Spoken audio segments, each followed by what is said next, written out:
Renault Clio RS je zame osebno daleč najboljši mali športnik. Če seveda gledam ta segment in največjega, kjer pa to vlogo tako ali tako vzame Megane RS. Ja, pri Renaultu res znajo delati športne avtomobile.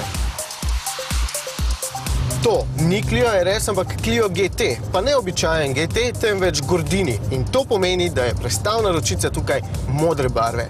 O ja.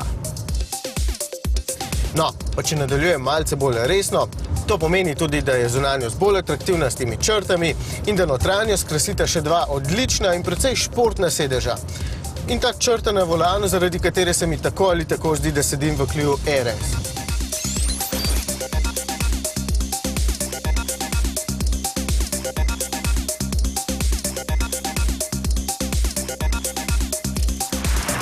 In tisto, kar me najbolj prepriča, karakter. Čeprav je motor precej šibkejši in ponuja nekaj manj kot 100 kW moči, čeprav podvozje ni tako trdo in natančno kot Urari in čeprav je krmilni sistem za odtenek premalo direkten, ima ta Gordini z RS-om veliko skupnega.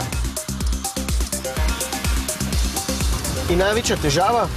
Cena. Kar težko verjamem, da je nekdo pripravljen plačati 16 000 evrov, koliko stane Gordini s tem motorjem, oziroma 17 000 evrov, koliko stane testni Gordini, če lahko za dobrega 1,5 tisočaka več dobi pravega RS-a, ki je tako nabit in tako zanimiv, da ga prav nihče ne bo spregledal.